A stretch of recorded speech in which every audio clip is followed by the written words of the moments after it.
I drink not because I like alcohol, but because I've recently seen the horrifying underbelly of the world, and I can't go back to blissful ignorance in any other way than through the bottom of a bottle. I can't sleep either, so I'm recording this to hopefully get some of the poison out of my head. It began with a picture. I'm nobody special, don't get me wrong. Just the opposite. Not a detective, not a cop, nothing like that. I was just a senior in college with an office job lined up, and I only had to coast out until the end of the year. All that free time made me vulnerable to questions. The question, and the picture that came with it, would have just flowed past my mind, like every other bit of internet flotsam, if not for that peculiar state of aggravated bored I found myself in that freezing February afternoon. 2 local girls had recently gone missing. That much I knew. My year-older friend worked as an intern at the city news channel, and he told me nobody could make heads or tails of what had happened. "Look," he wrote in an email, "someone at another news group sent us this. The cops found 2 pictures uploaded from their phones after the last time anyone saw them. They're hoping somebody can identify this guy." I remember rolling my eyes. That was not the first time he'd forwarded me email chains full of internet meme BS. He was a sucker for clickbait. The pictures were the typical scary types, taken in darkness and limited in scope, such that nothing could really be discerned beyond "look at how weird this is." The first image was taken from directly behind the head of a man with short brown hair, close enough that the flash illuminated his intermittent scalp in bright white. He appeared to be somewhere dark and slightly foggy. Over his shoulder, a brandished knife could be seen, held forward for some unknown reason. The second image was of a man lying face down in a hotel bed, surrounded by empty liquor bottles and scattered pills. From his disheveled and sweat-matted short brown hair and the shape of the back of his head, it looked to be the same man. Convenient that his face was hidden in both shots, I remember thinking. Behind him was a peeling hotel wall and a mirror that somebody appeared to have spit on. In the mirror, it was possible to see the man's left arm held out in such a manner that he was taking the picture himself with a cell phone. Given the context, I guess the phone belonged to one of the 2 missing girls. I tended not to believe things like this, because they never turned out to be anything.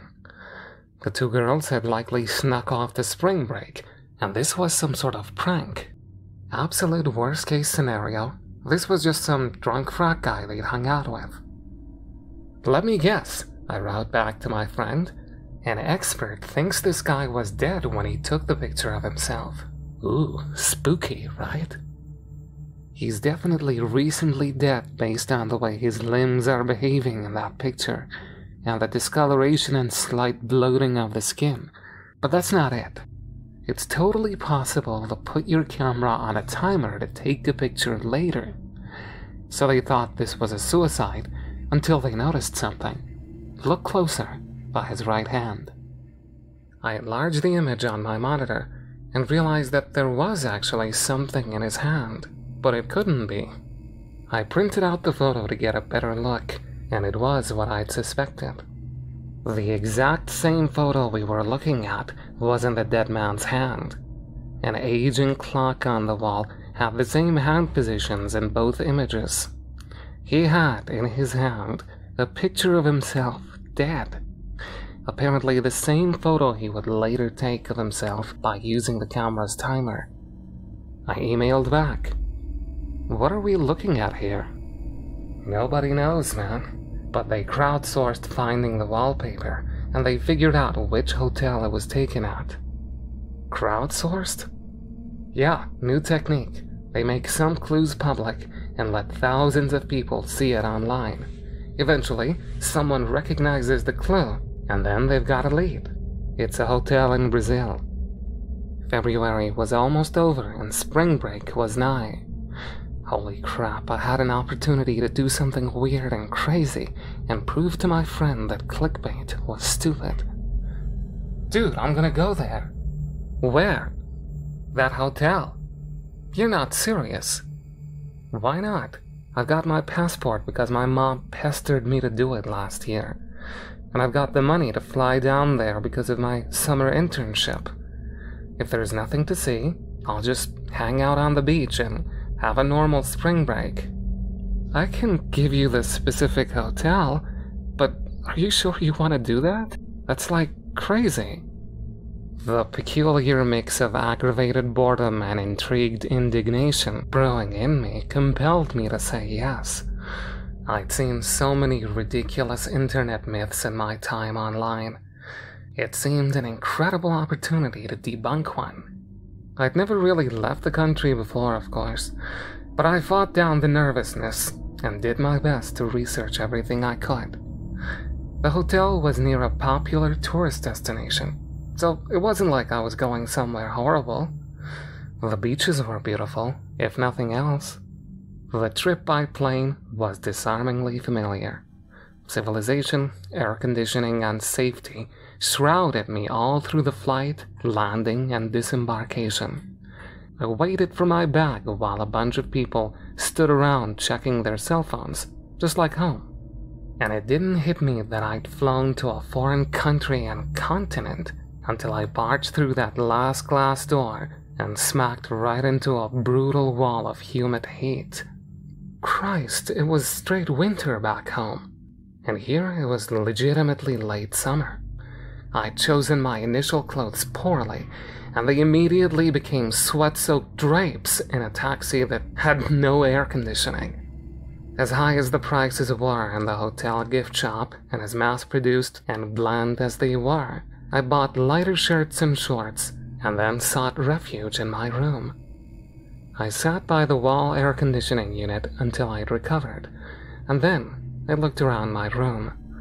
My friend had given me the right info. The wallpaper was the same pattern from the photo, and the bed, mirror, and clock were all the right design. Did a guy really commit suicide by pill in this hotel under mysterious circumstances? The nearness of it sent a biting, air-conditioned shiver down my spine.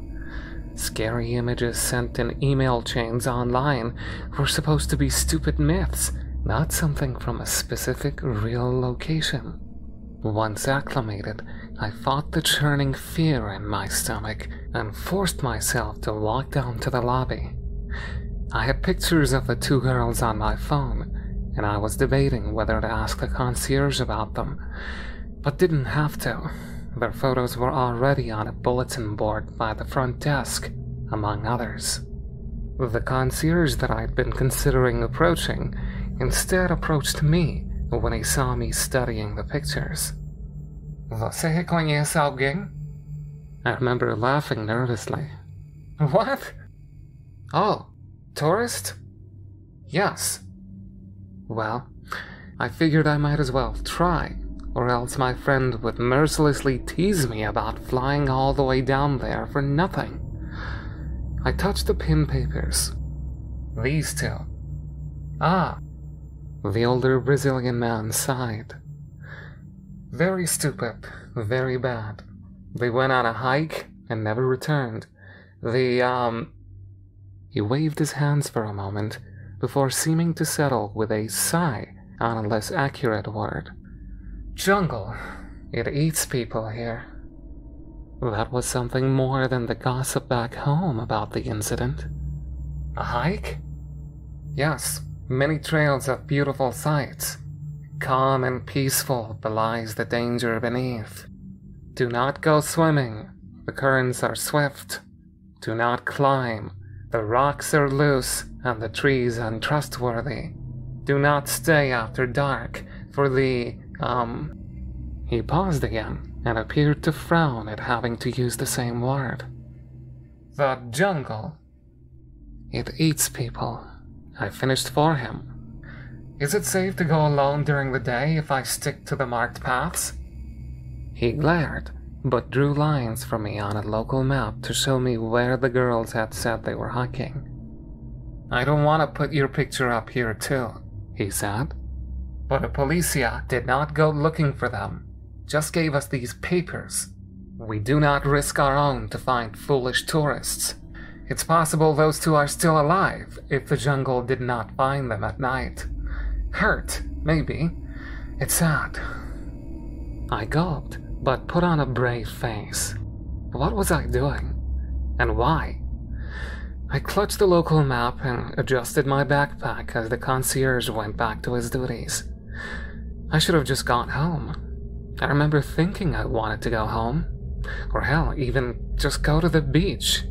But presented with a stark cold fact like that, the police didn't even look. It felt impossible to go sit at the beach and ogle women while two fellow American girls were possibly dying at the very same time. There were some guides for hire outside the hotel, but I felt less safe with a stranger than by myself. I couldn't stop thinking about the tales of guides tricking people into captivity and selling their organs on the black market. All I had to do was walk a few paths, right? It was stupid. I knew it was stupid. The guides saw my direction, listened to my insistence on going alone, and looked at me as if I was a dead man. When he saw I was serious, one pressed a survival knife into my hand and shook his head when I tried to pay him. I accepted the gift and put it in my backpack before heading down the long dirt road toward the tourist hiking paths. This wasn't like the small trails around hotels and campgrounds back home. The jungle here was not a mastered entity, and life was swarming everywhere. Thick clouds of insects hovered together, only to be scooped up by flocks of little birds, or perhaps they were bats. I wasn't sure. It was humid as hell, and stuffy under the thick canopy of gloom and green.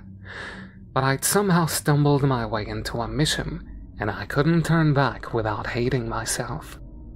A creek, about a foot wide, presented itself a few steps off the path, and I nearly went over to it to splash and cool myself down before I remembered the concierge's warnings. I took a long stick and lowered it in, only to have the branch jerked out of my hands. The creek was a foot wide, but impossibly deep, and the current under those placidly flowing bubbles was murderous. If the girls had fallen in here...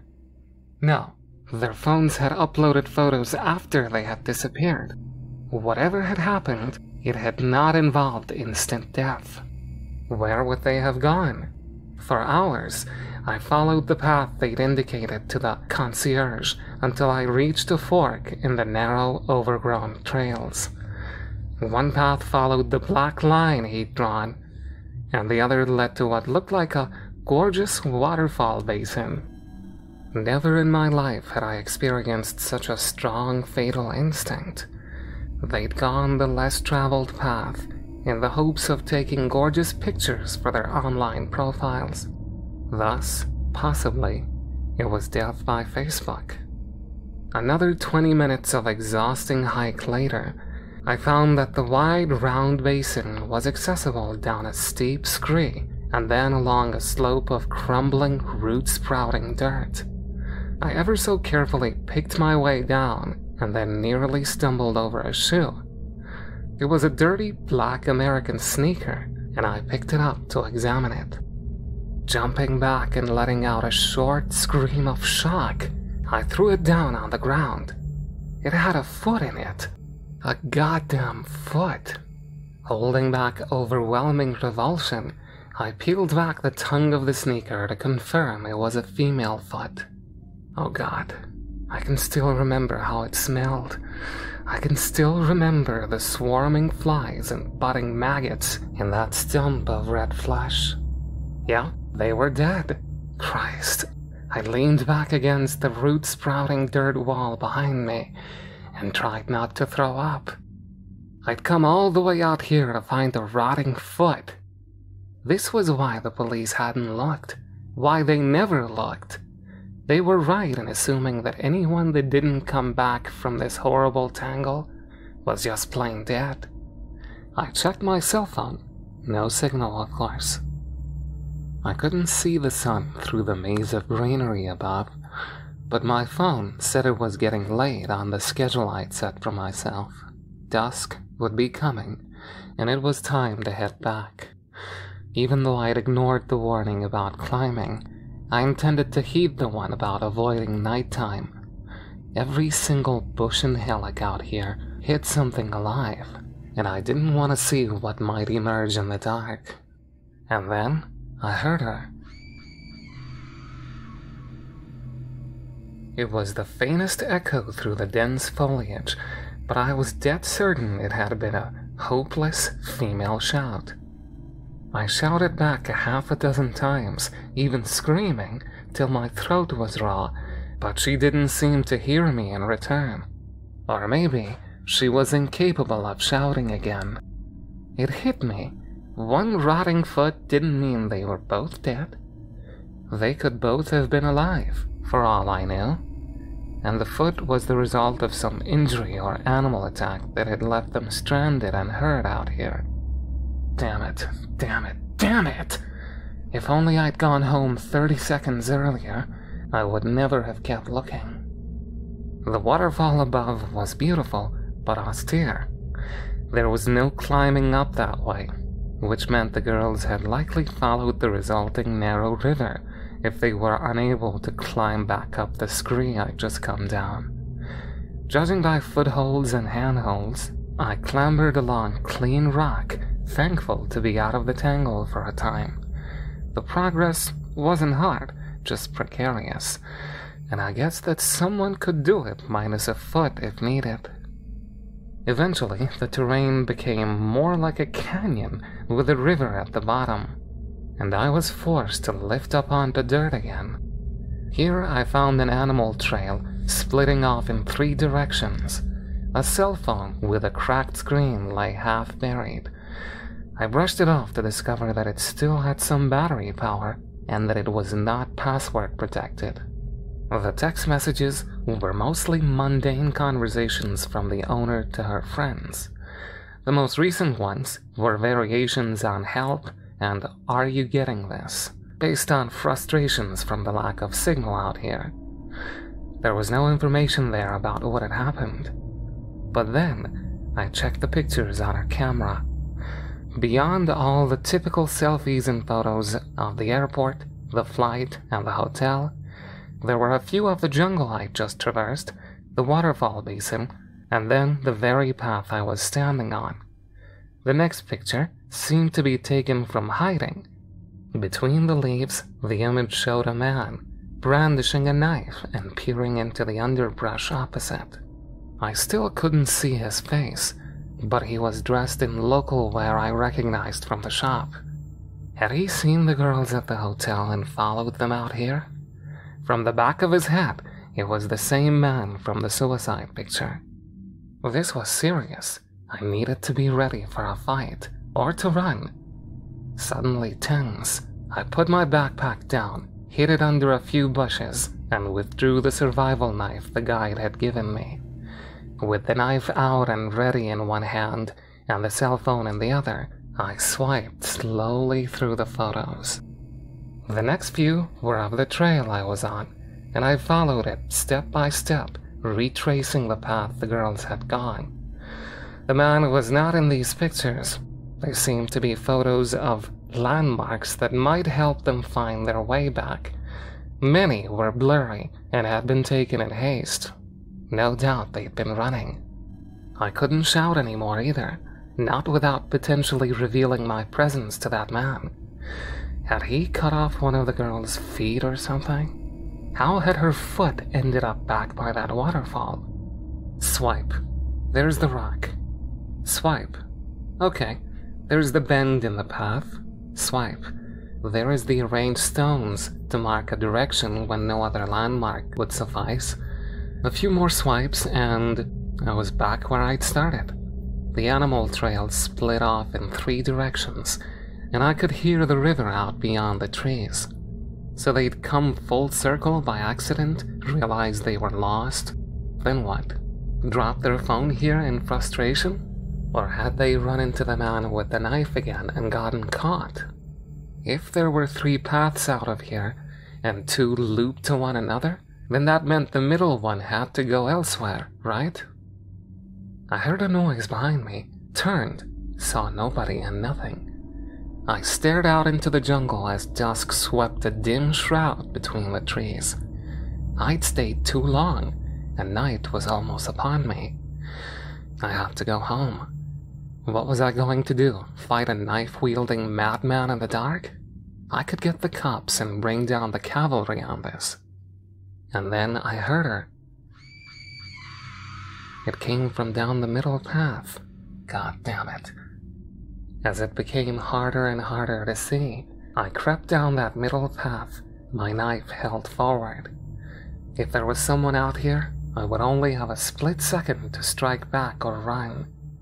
The only advantage I had was that they had no idea I was here, and it was as hard for them to see me as it was for me to see them, as long as I only checked the phone intermittently to keep its light to a minimum. Swipe.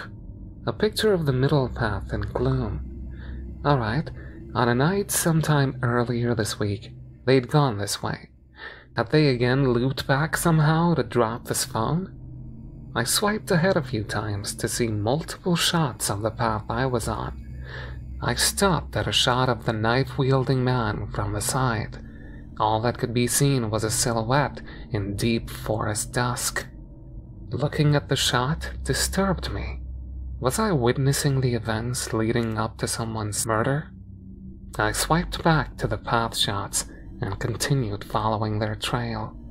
When I reached the spot where the man's picture had been taken from the side, I heard something crunching out in the darkness.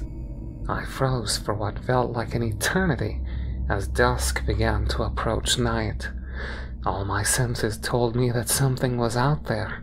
Something was waiting and watching with malicious intent. Perhaps even with glee. I could feel it. As absolute darkness fell, a change came over the humid and dense air. The birds went quiet, and my ears stopped hearing their shrieking calls with a sudden internal echo. I thought I'd gone deaf for a moment, but I could still hear my own breathing. Moving step by quiet step back down the path and behind a boulder, I got out the phone to light my way and to check further pictures. I turned my head suddenly to try to get a beat on the scream in the absolute silence. It sounded closer somehow. This time it came from the opposite direction, a little further away. That one came from right on the path ahead, exactly where I'd been about to walk, before the sensation of being watched had stopped me in my tracks. It was the same scream every single time, the same intonations, the same length, the same emotion. I swallowed down panic. That girl had died days ago, and someone, or something, was using her last scream to toy with me. It was insane to think so, but it was the only conclusion. Swiping all the way ahead in the pictures on her phone, I found a photo of an arm over a face. A man was wincing against the flash of the camera. Had they used the flash as a weapon to blind him? I held my arm up as a series of flashes erupted right in front of my face. I couldn't choose a direction. I ran. Somehow, someone or something had snuck right up in front of me, and somehow it was impossible, but pushing down the trail, I ran in absolute terror until the same scream erupted a few feet ahead of me. It was loud this time, painfully loud, and I sliced at empty darkness. The light from the phone showed nothing ahead, just unmoving leaves and fronds. I held the knife forward with no idea what I could even do with it until a series of flashes went off right behind my head. Was it behind me? I ran for my life.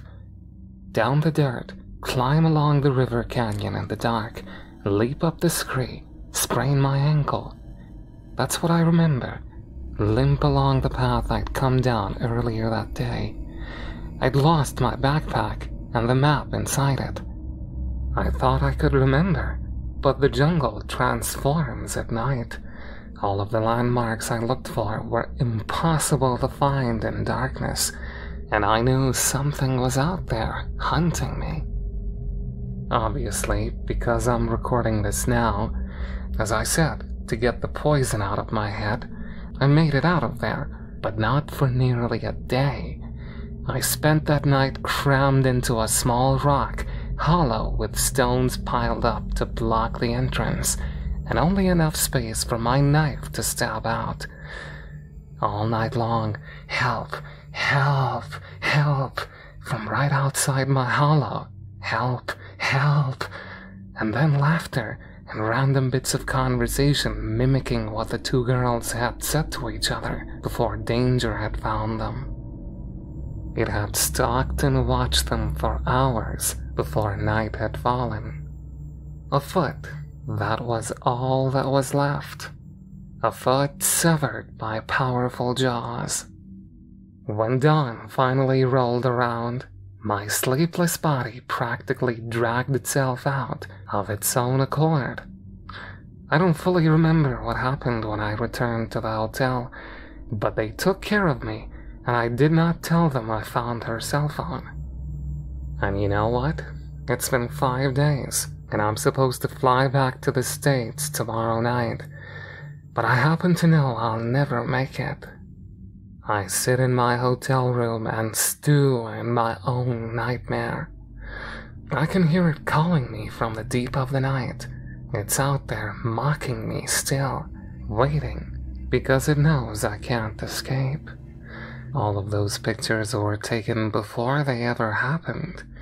All part of the horror in the jungle where time knows nothing of the strict structure of civilization. I only came out here because of that last picture, the only one that hasn't come true yet. How messed up is that?